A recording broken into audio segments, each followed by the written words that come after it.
All right, before diving into this video, everybody, I want to give you a shout out. This is a shout out to Scott Jun here on YouTube, who, I hope I said your name right, released a video a few days ago about boring killers in Dead by Daylight, a video that I just watched. So go ahead and check that video out. The link is right up above in the corner, or it'll be down below in the description. It's a wonderful video. I think it asks a lot of really good questions. However, I wanted to respond to his video and elaborate on his thoughts regarding what makes a boring killer. So let's start with the term boring. When a survivor says in post-game chat that a killer is boring, I believe this to mean that the match is made boring by the killer. That, as Scott said, survivors want to use their skills in looping and flashlight saves, etc. They want to feel skillful. And a killer becomes boring when their abilities, or their ability set, ignores the very loops that survivors must use to survive. This is pallets, windows, etc. Which is a valid argument. If you build your skill set around learning how to loop killers and suddenly you start facing killers that don't care if you're able to loop, the game kind of falls out of balance.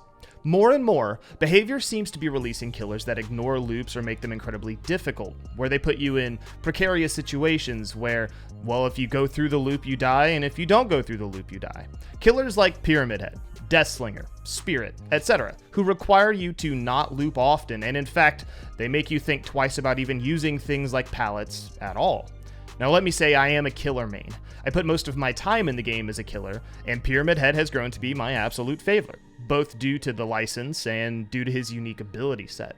However, when I do play Survivor, I often find myself wishing to go against Wraith, Trapper, Billy, Cannibal, the early OGs, the killers that'll put my looping abilities to the test, because as a survivor, that's the reward, right? To either play the killer or outplay them in chases. I often don't care if I escape, if I can loop really well. If I waste 45 seconds to a minute and a half of their time, that feels like a fun match to me. That is heart racing, it is exhilarating, it is great. Now, you can rush gens and leave as a survivor, but that doesn't really give you that drip feed of dopamine that escaping a good chase does for you. So when survivors get paired against a spirit, where they have to use iron will and stand completely still and hope for the best, I can see how this is seen as boring. Because the skills you've built up over time as a survivor just really never get employed at high rank gameplay, especially against these types of killers. I think, however, there's a flip side to the problem though, and that stems directly from the player base and the nature of the game and a mistake on behavior's end. I've been a rank 1 killer for a good amount of time now, and because of this I usually go against generally competent survivors, playing as Wraith, Trapper, Billy, Cannibal, against any set of 4 good survivors equipped with their favorite meta perks and flashlights and medkits. You'll sweat to get your 2 to 4k.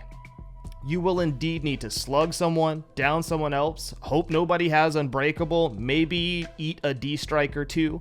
Let's face it, Dead by Daylight is angled towards being about survivors escaping.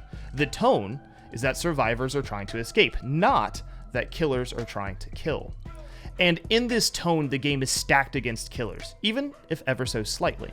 Say you play Wraith and chase a survivor for 40 seconds, you've smashed 3 or 4 pallets and finally downed that pesky Dwight. So you throw him on a hook, and by the time you get to another generator, the team has popped 2 gens already. You have 1 hook and gens are already flying. Things are getting a little tough, and you're a little bit worried. And therein lies the issue, in my opinion. The issue is that generators can be rushed, and they will be. They will pop very fast initially. And you'll be chasing 1 person, maybe 2 people. And yes, it'll take some time and skill to chase and get better at chases, but survivors are learning and growing alongside you. So as they learn how to loop you, all you have to do is eat pallet after pallet after pallet with these chase-oriented killers while gens around you fly. To combat the issue of generators flying, the developers introduced killers that scramble survivors and cut down chase time, almost as a countermeasure. And as these new killers are introduced, survivors haven't had many changes to their abilities, to their items. In fact, maps have been made to be smaller, to cut down on infinite loops.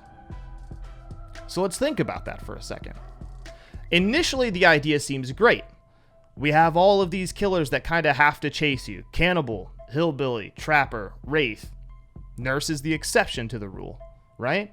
So they have to chase you to some degree. They have to drop pallets, and it's a good time, right? It makes survivors feel powerful, and killers feel good when they finally bested that survivor. Normally, you would think as a developer, you would introduce a killer that will shake up the meta. A killer that defies loops. But then this killer grows in popularity because nobody knows how to play against him. Because they shake it up enough that everyone's got to relearn the game. Okay, now the popularity of this killer has gone up.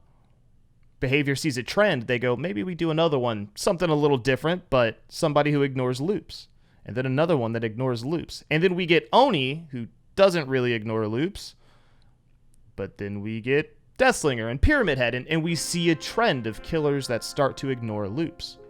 So while Spirit will hook somebody, phase over, grab somebody else off of a gen, Survivor's line of defense, looping, absolutely means nothing. As Deathslinger approaches, he shoots you before you can get to a pallet, reels you in, boom. Pyramid Head rolls up, and if you're going to throw a pallet, well, he's got you too. Your only choice is to early drop the pallet and completely leave the loop. You won't evade these killers necessarily with your skill, but you'll evade them because they're bumbling, fumbling, and missing all of their shots. Now, the player base is partially at fault for this trend in killers. As these anti-looping killers are introduced, people are playing them a lot. And why wouldn't they? They get to win. They get an easier ticket to winning. That dopamine hit for getting a 4K makes being called boring worth it, right? Spirit, I believe, is the most played killer next to Freddy, and the amount of kills that players get with both of these killers respectively would signal as to why they're the most popular killers.